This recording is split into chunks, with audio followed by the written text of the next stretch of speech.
ahead and take it away. Well, I think both of our presentations pretty much have got the sum of all that. And I think Do you do a pre-listing?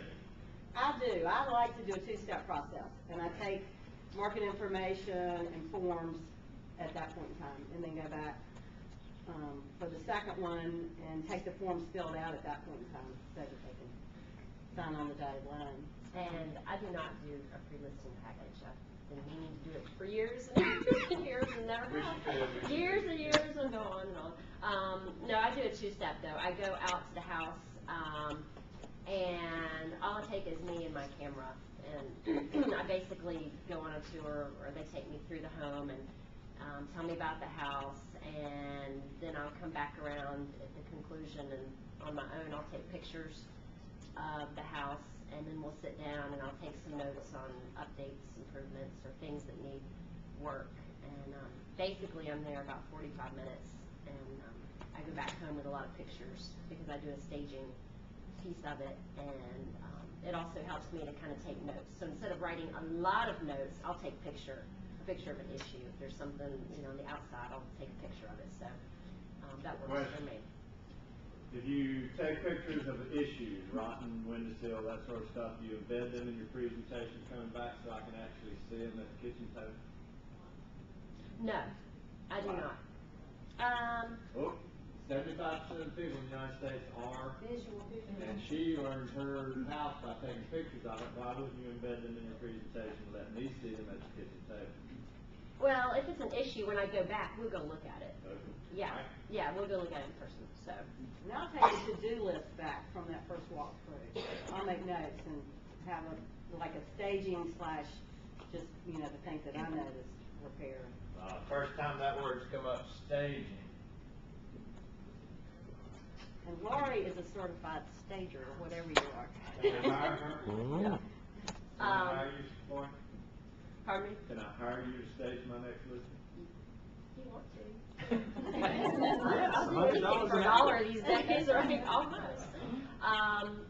I will not, until I have a signed contract, I will not deliver a staging list. I won't even put it together because it'll take a long time. I do a very detailed list, and so I don't give it to them. But it's very valuable, and I explain it. And everybody's watched HGTV, so they have some idea about what staging involves. And I've been out to 2 homes in the past week that need a lot of work, a whole lot of work, and so it's going to take a lot of time, and they know they need that help from me. So anyway, so then I think we both go back to the house, and you take your list, and we both have this book, and we're both using Toolkit CMA, which I think is great. I add stuff in.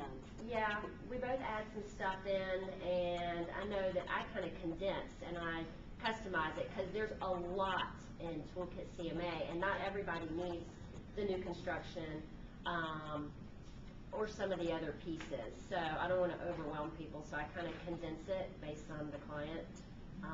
I will tell you, I do put the relocation in there because sometimes the perception has been that we don't have a big relocation department, and we do have a very good relocation department. So I just want that in there so people know for down the road. So I always put that in there. And then I will also tab mine, I guess just to get the inside. I think these are really handy. I've been using these for years because it's a lot of information, and I kind of divide it up, and I'll include like the history, and then the first 2 sections of my book are going to be the actives and the solds. And behind the actives, I usually give like a line item summary, and then I'll include, which I don't have in here, just based on time I didn't do it, but I'll take like 2 or 3 competitors and do a full data sheet, and then I'll print off all the pictures.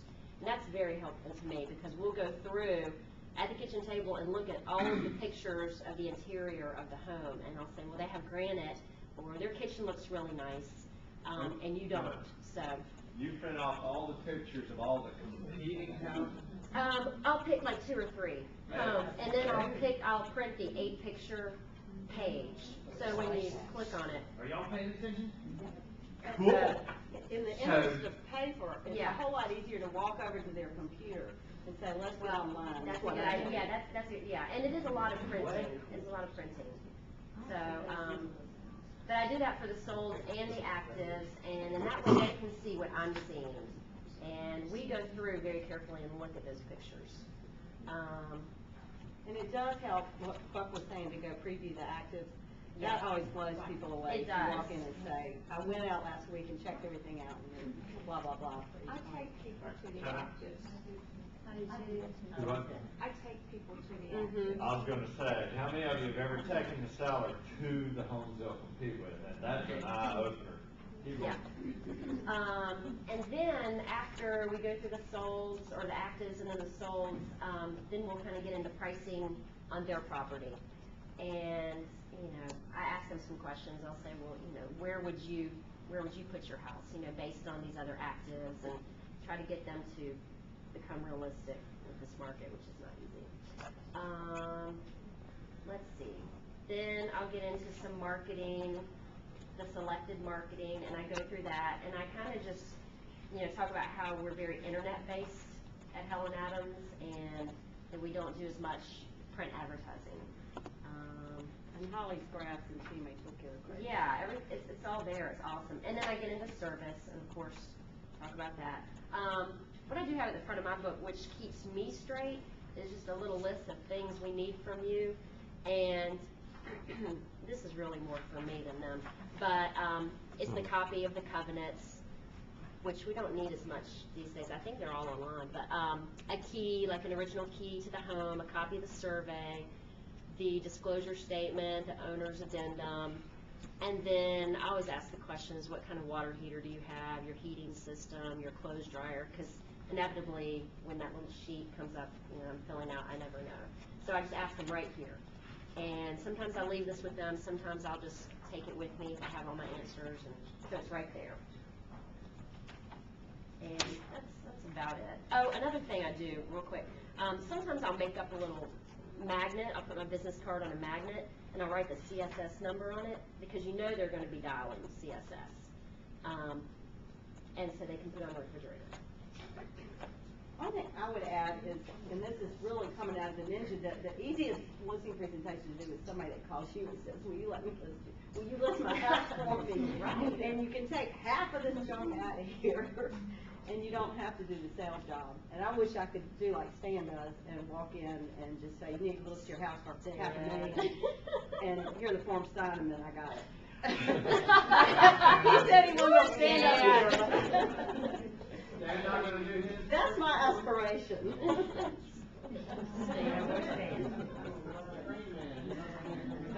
Well, show your book. No, she's not. No, here, I'll show you Brandon's book, because she's not doing a good job.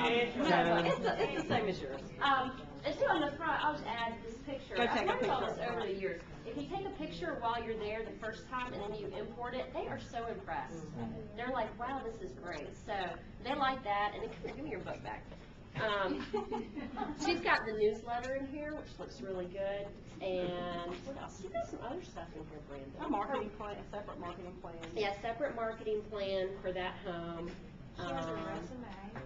And He said anyway, that. I saw some other stuff. She's being modest. So anyway, that's it.